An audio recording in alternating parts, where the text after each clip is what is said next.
He sits on a park bench, a figure sketched in shades of gray and grime, his suitcase looking like it's lost a fight with a cement mixer. She's down to her last $5 bill, a crinkled promise of a lukewarm coffee she desperately needs. But his eyes, when they meet hers, hold a quiet weariness that echoes her own. And in a moment of reckless empathy, or perhaps shared humanity, Ellie offers him her last $5. He has no idea she's just given away her dinner, and she has no idea he owns half the city. Before we dive in, let us know where you're watching from in the comments, and if you believe love should feel like freedom, hit that like button and subscribe. He had no idea she was an angel in a threadbare coat, offering her last scrap of hope to a man who seemingly had none. Little did she know, this single act of kindness was about to rewrite her entire life. The wind, sharp with the promise of a bitter November, whipped Ellie's thin scarf around her face as she approached the park bench. The man didn't look up. His shoulders were slumped. The collar of his overlarge coat turned up as if to ward off more than just the cold. Beside him, a battered suitcase leaned at a dejected angle, its clasps tarnished, one corner sporting a fresh, damp stain that looked suspiciously like coffee. Or despair. Ellie knew both intimately. She'd been walking for an hour, trying to outpace the gnawing anxiety that had become her constant companion. Rent was due. Her temp job had ended last week. The classifieds felt like a cruel joke. That $5 bill in her pocket, carefully folded, was earmarked for a large, sugary coffee and maybe a day-old pastry, her small rebellion against the looming bleakness. But the sight of him, so utterly still, so resigned, struck a chord deep within her. It was a quiet misery she recognized. She'd sat on benches just like that, feeling the world press in, hesitating for only a moment, a silent debate warring within her, her need versus his apparent desolation. She reached into her pocket. The paper felt fragile, like a wish. She stepped closer, her worn sneakers crunching softly on the gravel path. "Excuse me?" He finally lifted his head. His face was stubbled, smudged with what might have been dirt or just exhaustion. But his eyes, they were surprisingly clear, a deep, thoughtful blue that seemed out of place with the rest of his dishevelment. They held no plea, just a tired awareness. Ellie felt a flush creep up her neck. This was awkward. "I thought, maybe you could use this more than me." She held out the $5 bill. It fluttered slightly in the breeze. He looked from the money to her face, a flicker of something unreadable in his gaze. Surprise? Suspicion? Then, a ghost of a smile touched his lips, a faint, weary thing. "Are you sure?" His voice was raspy, low, but with an unexpected timbre, a richness that belied his appearance. "Yeah," Ellie said, trying for a breezy tone that didn't quite land. "Coffee's overrated anyway. Hyped up bean water." She offered a wobbly smile of her own. He slowly reached out, his fingers calloused, but his touch surprisingly gentle as he took the bill. "Thank you," he said, his eyes holding hers for a beat longer than necessary. "That's very kind." "No problem," she mumbled, already backing away, feeling a strange mix of relief and a new, sharper pang of hunger. "Have a better day." And just like that, a stranger with smoke-gray eyes and a voice like old velvet became the recipient of her last worldly funds, and oddly, the first person who'd made her feel a flicker of something other than worry in weeks. Ellie's world was a small, fifth-floor walk-up in a building that sighed with age. The radiator clanked like a disgruntled ghost, the linoleum in the kitchenette was permanently scarred with the ghosts of meals past, and her only roommate was a resilient fern named Ferdinand who seemed to thrive on neglect and lukewarm tea dregs. But it was hers for now. She navigated its cramped spaces with an unconscious grace, her days a carefully choreographed dance of job hunting, budgeting to the penny, and finding beauty in the mundane, the way the late afternoon sun painted stripes across her worn rug. The distant sound of a saxophone from a neighboring apartment, the surprisingly good plot of a library book with a battered spine. Her quiet was usually punctuated by the rumble of the elevated train or the occasional overly enthusiastic argument from the couple downstairs. Today, however, the quiet felt heavier, mirroring the emptiness in her stomach and the dwindling numbers in her bank account. An eviction notice, polite but firm, lay on her small kitchen table, a stark white reminder of her precarious situation. It wasn't a threat yet, more of a gentle nudge towards the abyss.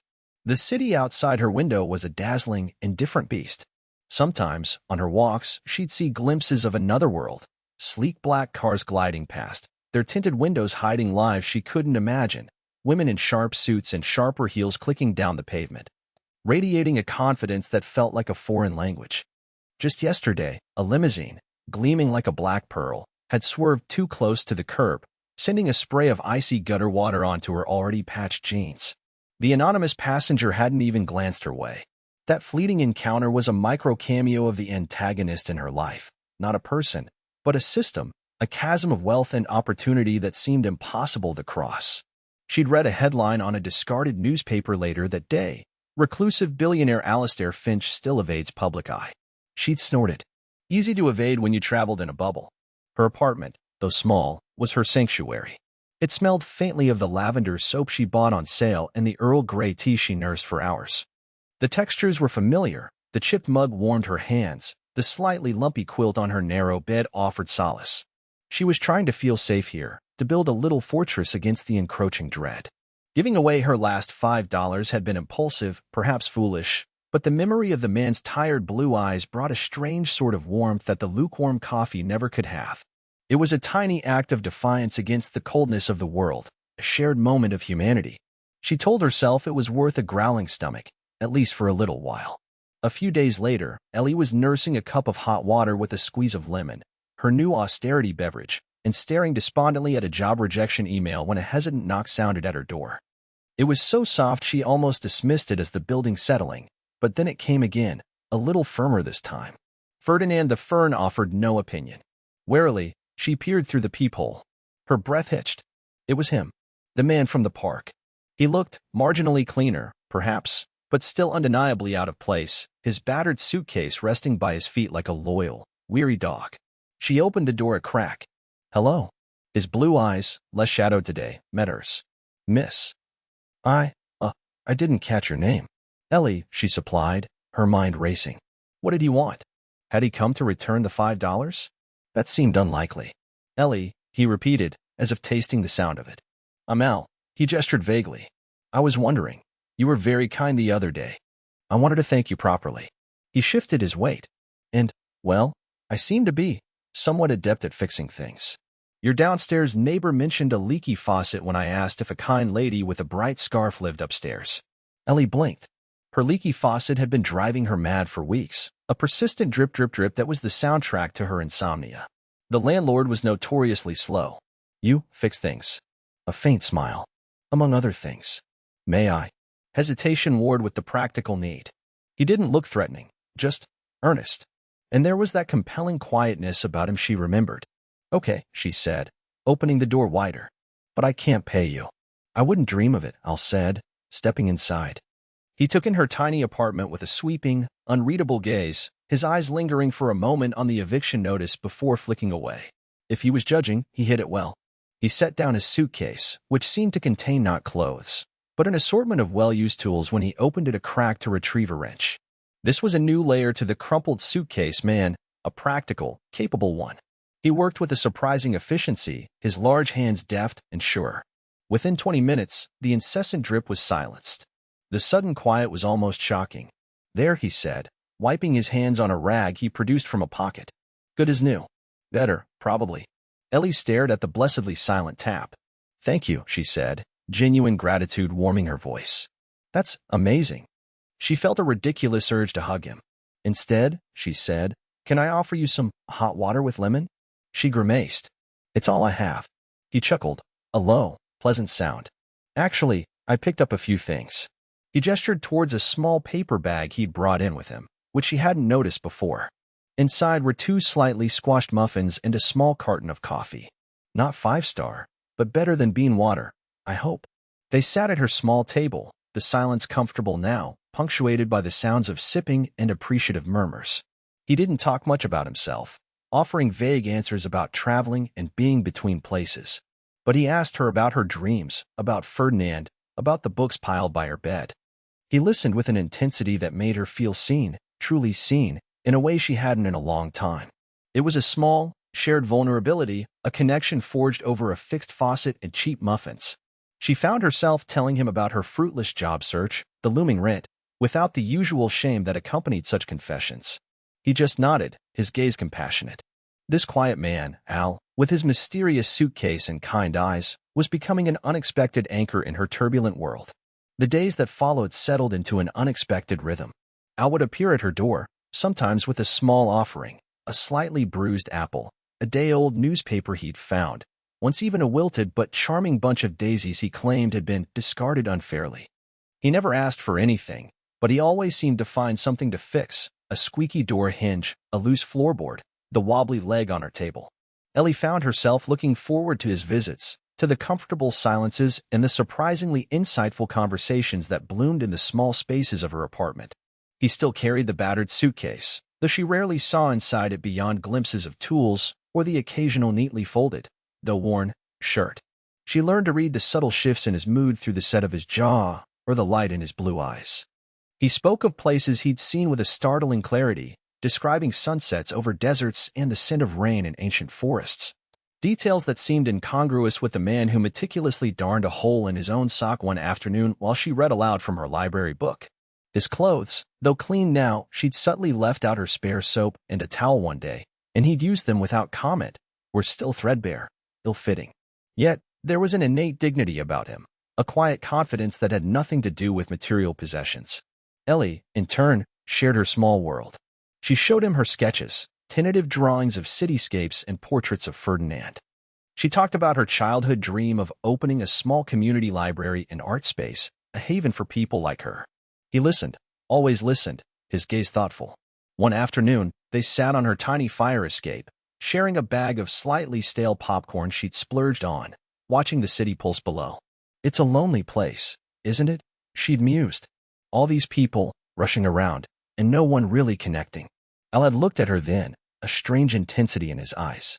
"Some people are good at connecting," he said softly. "You are." Her heart did a little flutter kick. She was growing undeniably fond of this enigmatic man. The fear that he was too good to be true, or that this fragile peace would shatter, was a constant undercurrent. She noticed how he sometimes flinched at loud noises, or how his eyes would scan a room as if assessing for threats. And occasionally, his vocabulary would betray him. A perfectly turned phrase, a reference to a classical composer, a knowledge of finance that seemed far beyond a man who fixed faucets for muffins. These were small dissonances, quickly smoothed over, but they collected in the back of her mind. One evening, while they were attempting to make soup from a motley collection of wilting vegetables she'd managed to acquire, Al was quieter than usual. He'd been glancing at a discarded newspaper someone had left on the landing, the headline screaming about some corporate merger. He'd quickly turned it over when he saw her looking. Later, as he was stirring the soup, he said, almost to himself, "Sometimes, the simplest things are the most valuable. Kindness. A quiet moment. Trust." He looked at her then. "Thank you for trusting me, Ellie." The directness of it made her blush. "You're easy to trust, Al," she said, and mostly, she meant it. But a small seed of unease remained. Who was he, really? The eviction notice on her table seemed to glare at her more insistently each day. The deadline was approaching. Al knew it. He'd seen it enough times. One afternoon, he found her staring at it, tears silently tracing paths down her cheeks. He didn't say anything, just gently took the notice from her hand, folded it, and put it back on the table. Then he sat beside her and took her hand, his calloused fingers surprisingly warm and comforting. They sat in silence for a long time, a shared, unspoken understanding passing between them. He couldn't offer money, she knew that, or at least, she thought she knew that, and she wouldn't have taken it if he had.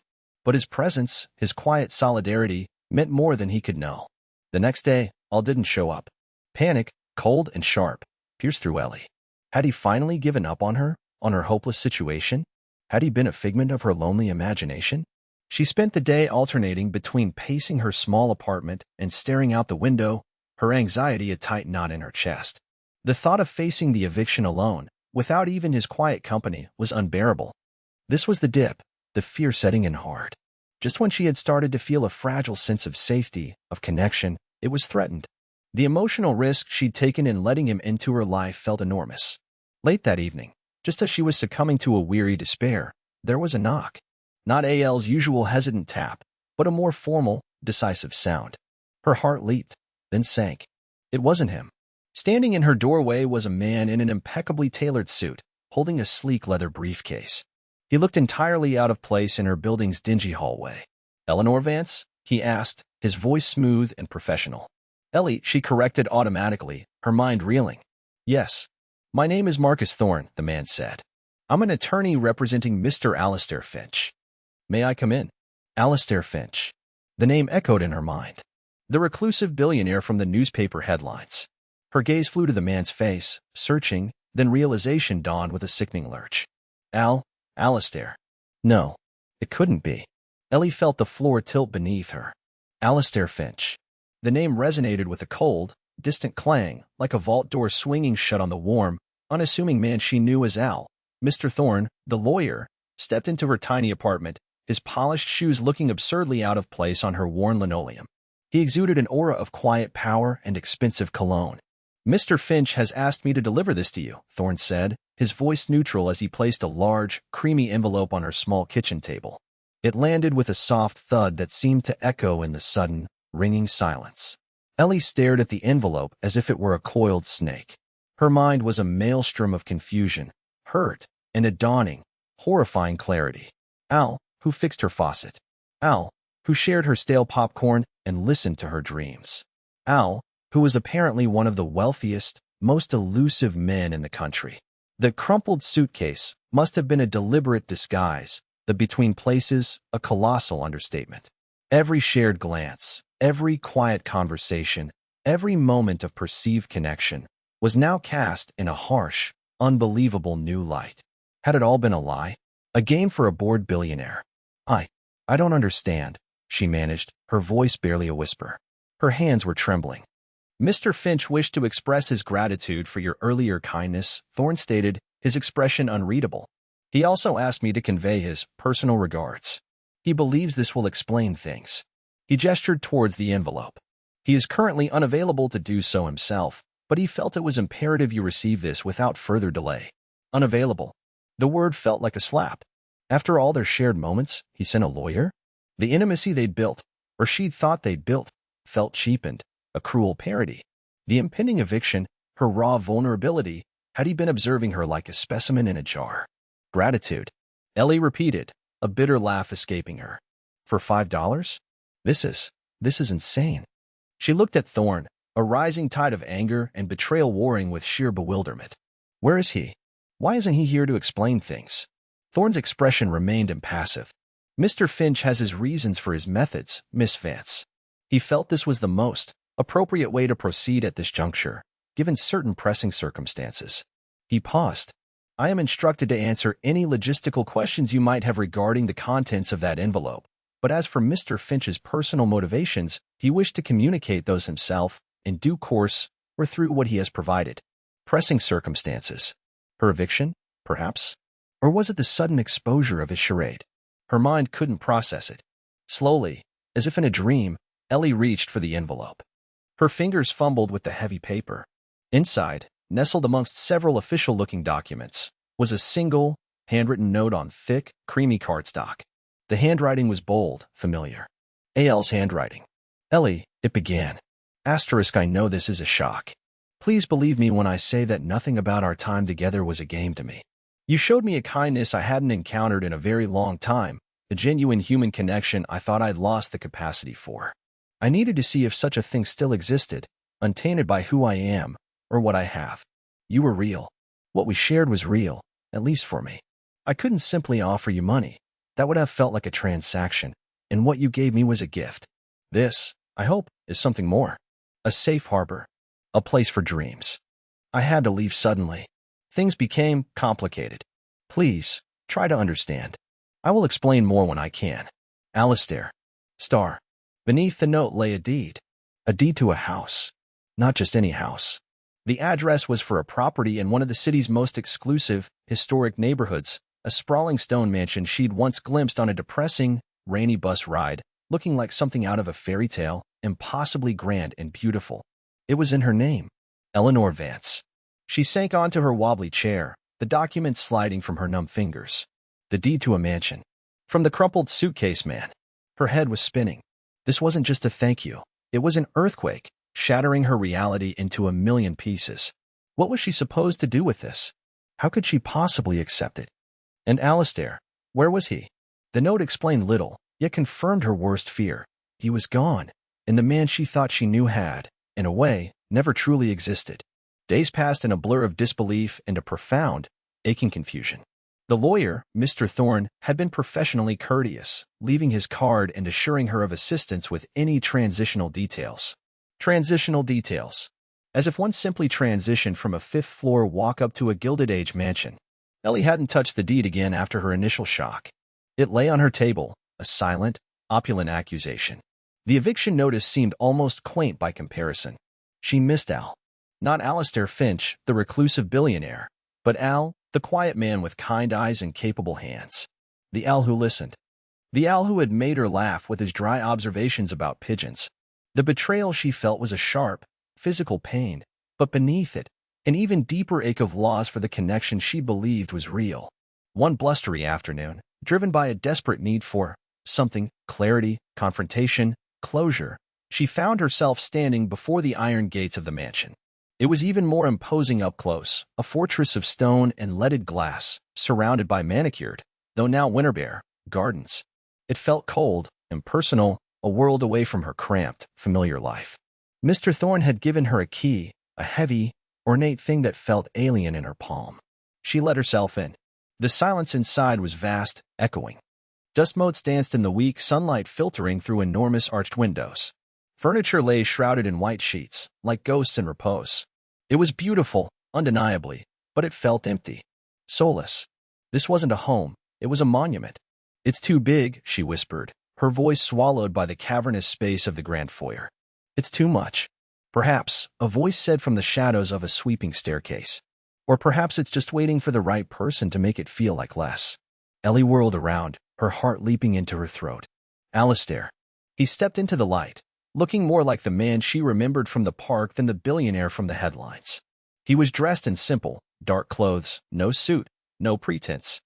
His blue eyes were weary, anxious, but fixed on hers. "What are you doing here?" she asked, her voice trembling slightly. Anger, hurt, and a confusing surge of relief washed over her. "I thought you were unavailable." "I was," he admitted, descending the stairs slowly. "I had to disentangle myself from a few things. Ensure this was done correctly, without interference." He stopped a few feet away from her. "Ellie, I am so sorry. For the deception. For the way you found out." "Deception?" She laughed, a harsh, brittle sound. "You pretended to be homeless, Alistair. You let me give you my last $5. You watched me worry about being evicted while you apparently owned half the city." The words tumbled out, fueled by days of confusion and pain. Tears pricked her eyes. "Was I an experiment? A little charity case for you to observe?" His face paled. "No, never." He took a hesitant step closer. "Ellie, that $5, it was the most honest gift I'd received in years. You looked at me, the man on the bench, and you saw a human being in need. You didn't see a name or a bank balance. You just saw me, or who I was pretending to be. But your kindness was real." "And what about you?" she challenged, her voice thick with emotion. "Was any of it real? The leaky faucet? The bad jokes? The way you listened when I talked about Ferdinand?" "All of it," he said, his voice raw. "Every moment. Being Al, it was the most real I've felt in a decade. With you, I wasn't Alistair Finch, the recluse, the target, the name on a building. I was just Al. And I like being Al. Especially with you." He looked around the vast, empty hall. "This place, it was my grandfather's. It's been empty for years. I was going to sell it. But then I met you. And I thought, a woman with so much light shouldn't be living in the shadows, worried about a roof over her head. This isn't payment, Ellie. It's an offering. A hope." Ellie hugged herself, shivering despite the unexpected warmth of the hall. "I don't want a mansion, Alistair. I don't want to be kept." The words hung in the air. "I liked Al. The man who knew how to fix things, who understood what it felt like to be alone." He closed the distance between them, his gaze earnest, pleading. "Al is still here. Ellie. He's standing right in front of you. The money, the houses, they're just circumstances. They don't have to define us, unless we let them." He reached out, tentatively, and brushed a tear from her cheek with his thumb. His touch was as gentle as she remembered. "This house is just wood and stone. It needs a heart. Your heart, if you'd let it. But more than that." His voice dropped. "I need you to see me. Just me." She looked into his eyes, the clear, searching blue she knew so well. Behind the billionaire, behind the grand gesture, she saw him. Al, vulnerable, hopeful, scared. The man who had shared her stale popcorn and her whispered dreams. The mansion was overwhelming, the situation insane, but the emotion in his eyes, the sincerity in his voice, that felt real. That felt like the truth she'd almost lost. Okay, she whispered, a watery smile finally breaking through. Not for the house, Alistair. She took a shaky breath. But maybe, for Al. The one with the questionable suitcase and the surprisingly good taste in muffins. Relief washed over his face, so profound it was like watching the sun break through storm clouds. Just Al is fine, he said, his own smile tentative but real. Al is very, very fine with that. A fragile silence settled between them, no longer echoing with emptiness, but filled with unspoken possibilities. Alistair, Al, didn't move, didn't rush her, just watched her with an expression of such tender hope that it made Ellie's heart ache in a new, much sweeter way. She took another look around the grand foyer, at the shrouded furniture and the soaring ceilings. It was still intimidating, a world away from her tiny apartment. So, she said, breaking the quiet, a teasing note in her voice. This place is probably riddled with leaky faucets. You still know how to fix them, Mr. Finch? A genuine laugh escaped him, rich and warm, chasing away the last of the shadows. For you, Ellie Vance, I learned plumbing all over again from scratch. He took her hand, his fingers lacing through hers, calloused palm against hers. It felt right. Familiar. Though I suspect this house might have a slightly better maintenance budget than your last one. She squeezed his hand. Good. Because Ferdinand the Fern has certain expectations now. He's heard whispers of a conservatory. Al grinned. A conservatory he shall have. He drew her a little closer.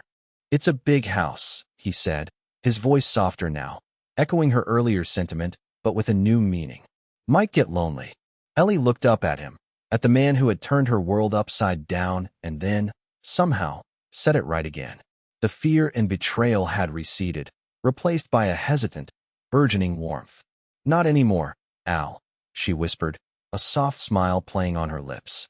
Not if we fill it with bad jokes, fixed hinges, and maybe the occasional, slightly squashed muffin.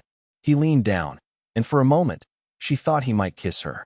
Instead, he just rested his forehead against hers, a quiet acknowledgement of the fragile, precious thing they were beginning to build, right there in the echoing hall of an unexpected mansion. It wasn't a fairy tale ending. It was the start of something real, something messy, something uniquely theirs. And for Ellie, who had given away her last $5 to a stranger, it felt like the greatest fortune of all. The coffee would still probably be bad sometimes, and the porch, if this place even had one she liked, might still feel crooked until they made it their own, but the love, or at least the very real promise of it, was undeniably present. Thanks for watching. If you believe in second chances and real love, give this story a like and subscribe for more.